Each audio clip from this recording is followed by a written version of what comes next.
Hola a todos, bienvenidos a Código en Piedra. Este es el segundo de los vídeos que vamos a dedicar a indicadores financieros. En el vídeo de hoy se va a tratar la media móvil exponencial o el EMA, según su acrónimo en inglés. Este indicador es una versión avanzada de la media móvil simple que se vio en el vídeo anterior.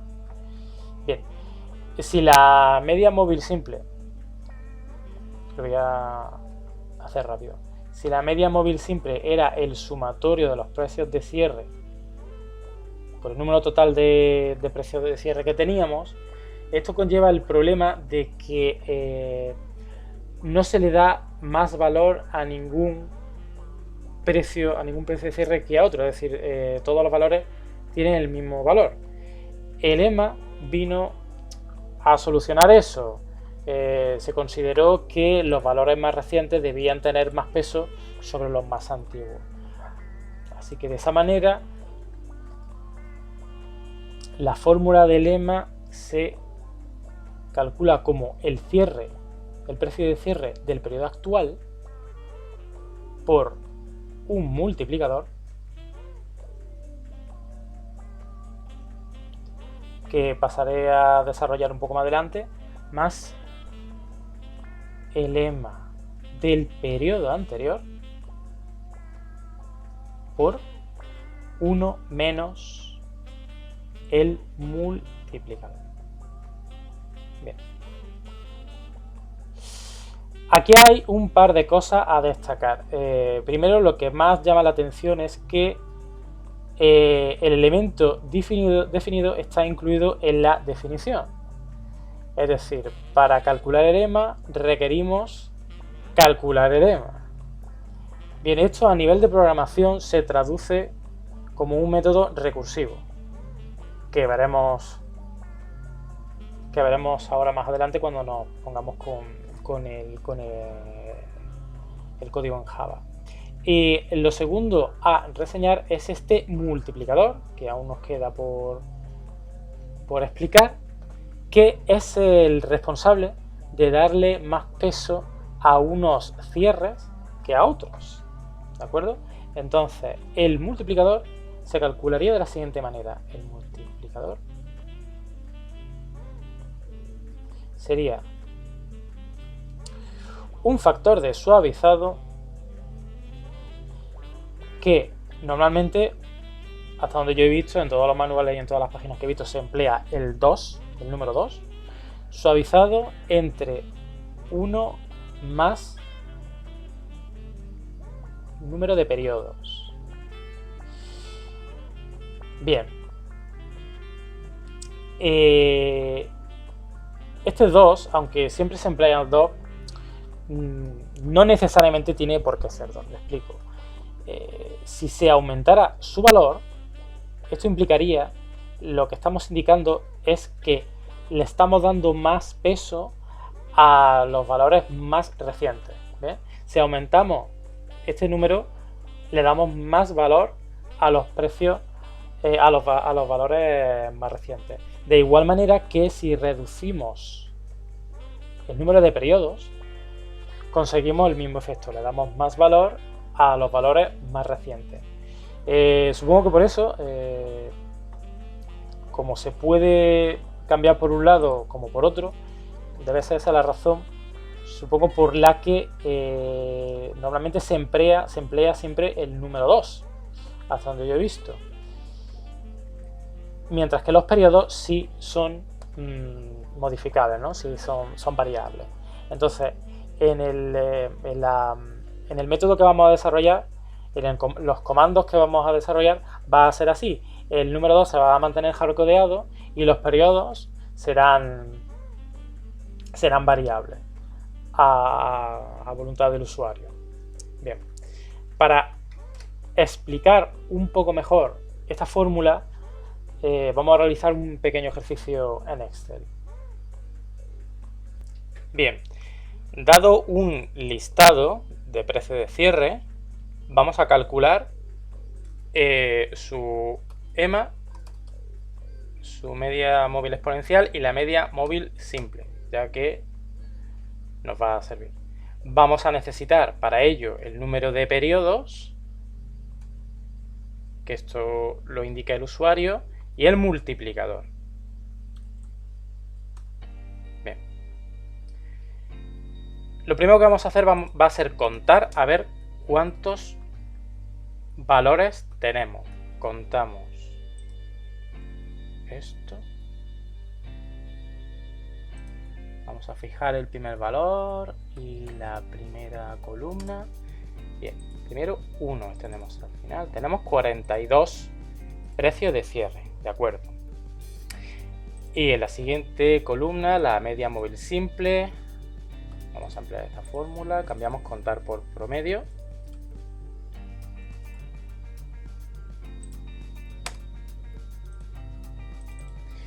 Y tenemos el promedio. Los valores son de más antiguo a más reciente. Es decir, si nosotros nos encontramos en este periodo temporal y solicitamos la media móvil simple de un activo que tiene este histórico de precios, nos devolvería este valor. Nos diría que el promedio son 9.380. ¿De acuerdo? Bien, ahora vamos a ver cómo calculamos la media móvil exponencial. Vamos a decir, el usuario va a decir que quiere que sea de 14 periodos. Por lo tanto, el multiplicador sería de 2 entre 1 más 14.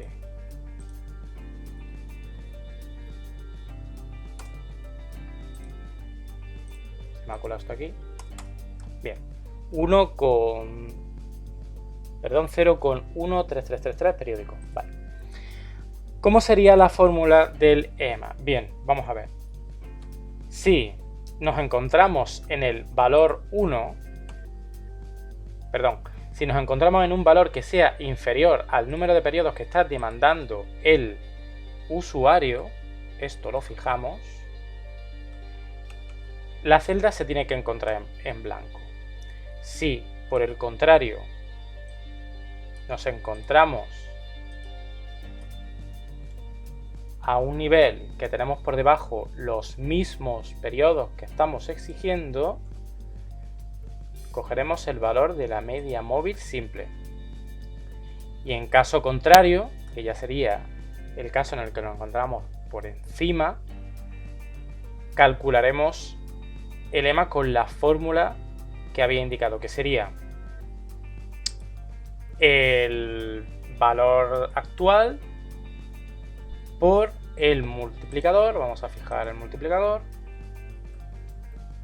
Todo ello sumado al valor del EMA del periodo anterior por 1 menos el multiplicador. Vamos a fijar esto, lo fijamos la columna, esto también lo vamos a fijar, esto hace falta fijarlo, fijamos, cerramos, bien. Desde el primer valor hasta el 14 va a estar en blanco el resultado, no se puede calcular el EMA. Una vez tengamos 14 periodos, el valor coincidirá con el de la media móvil simple y a partir de aquí diferirá un poco comparativamente.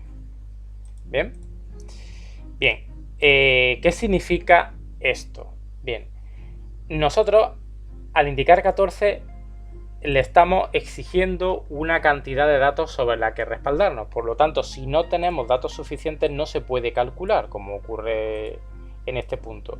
En el caso de que tengamos el mismo número, podemos calcular el EMA, pero le estamos dando el mismo valor a todos los precios de cierre de los que disponemos. Y a partir de aquí, tomamos el EMA anterior, el EMA previo, para calcular el EMA actual. Y conforme vayamos con cada iteración, el valor del EMA será más suave, más correcto y diferirá más de la media móvil simple. Bien, como indicaba en la fórmula, ¿qué pasaría si bajamos el número de periodos, es decir, le estamos dando más peso a los periodos más recientes. Por ejemplo, este 14 lo vamos a convertir en un 7. Bien, en ese caso le estamos dando más peso a los valores más recientes, como comentaba, por lo tanto el valor del EMA se va a acercar más al precio de cierre de ese momento. Y en el caso contrario, si en vez de 14 pues ponemos el doble, 28, el valor diferirá más y se acercará más a la media simple. ¿De acuerdo? Bien. Pues ahora vamos a pasar a la explicación en Java. Bien. Aquí tenemos nuestra función. Nuestra función va a recibir un listado de valores y va a recibir un número de periodos. Requerimos que nos digan de cuánto periodo va a ser el EMA. Esto no sirve, esto no debería estar. Bien. ¿Qué hacemos primero? Preparar las variables. Vamos a necesitar el multiplicador, que sería este. ¿Y cómo se calcula? Pues como habíamos dicho, 2 entre 1 más el total de periodo. Ese sería el multiplicador. El EMA anterior, que ahora mismo está en blanco, porque de momento no lo podemos calcular. Y necesitamos también el precio del periodo actual. ¿De acuerdo? Que esto lo calculamos así. Tenemos nuestro listado de valores y vamos a quitar el último. Vamos a quitar el último precio. Y lo vamos a igualar con la variable. De nuestro listado le quitamos el último precio y lo igualamos con la variable. Ya tendríamos el último precio, tendríamos el multiplicador y nos faltaría el EMA anterior. Bien. Esto está rodeado de un try catch para en el caso en el que la lista de valores no tenga ningún valor, ya que en una lista, para coger el último valor tenemos que hacerlo así, tenemos que coger el tamaño de la lista menos 1. En el caso de que la lista esté vacía, nos tiraría un error de que no hemos salido de los límites del listado. Entonces, en ese caso pasaremos aquí, el valor del precio pasaría a ser 0 y bueno, y la lista sería una lista vacía. Bien, pero en una situación normal le quitaríamos el último precio y lo igualaríamos a la variable lastClose aquí. Bien, ya tenemos los dos valores. Necesitamos calcular el EMA anterior. ¿Cómo se calcularía? Dependiendo del tamaño de la lista, si es menor que los periodos exigidos del EMA, como en el ejercicio que habíamos hecho, si es menor, entonces lanzaríamos el método que habíamos estudiado en el vídeo anterior, la media móvil simple, y sería el fin de la recursividad. En caso contrario, volveríamos a llamar al EMA con el mismo número de periodos y con la lista recibida habiéndole quitado previamente el último valor. De esa manera calcularíamos el EMA anterior y el EMA anterior, el EMA anterior, y se formaría una iteración hasta llegar al punto en el que ya no dispone de datos suficientes según lo exigido por el usuario y saldría de la recursividad calculando una media móvil simple. Bien, de esa manera ya tendríamos informado la tercera de las variables que necesitamos para calcular el EMA. Y devolveríamos el precio final por el multiplicador más el EMA anterior por 1 menos el multiplicador. ¿Bien? Bien. Vamos a hacer un ejemplo de cómo se emplearía en nuestra línea de comando. Bien. Pues sería EMA me vas a buscar el EMA de la paridad del Bitcoin con respecto al euro.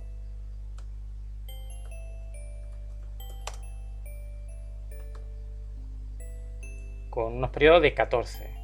El resto de valores del comando los voy a dejar que use los que tiene por defecto. 8.779,74 euros. Vamos a calcular, solo para comparar, el SMA. Este no hace falta que diga nada. Bien, hay una diferencia considerable de 600 euros. ¿Por qué es esto? Bien, porque si vemos la evolución que ha tenido este activo, pues podemos ver que recientemente pues ha pegado un bajón terrible, ¿de acuerdo? Entonces, la media móvil simple nos situaría, digamos que en este segmento el precio medio sí se situaría en los 9.300, pero digamos que para ciertas consideraciones financieras, al haber dado un bajón tan fuerte, este valor no tiene suficiente peso. El EMA se encarga de solventar eso, dándole más prioridad a los valores más recientes, como estamos viendo aquí, y situando un precio medio exponencial en los 80.779,74 euros. Bien, bueno, pues hasta aquí la explicación de la media móvil exponencial y el cálculo. Espero que hayáis entendido. Podéis dejar cualquier comentario si no es así, o respecto a cualquier otro aspecto, y nos veremos pronto en el siguiente vídeo. Muchas gracias.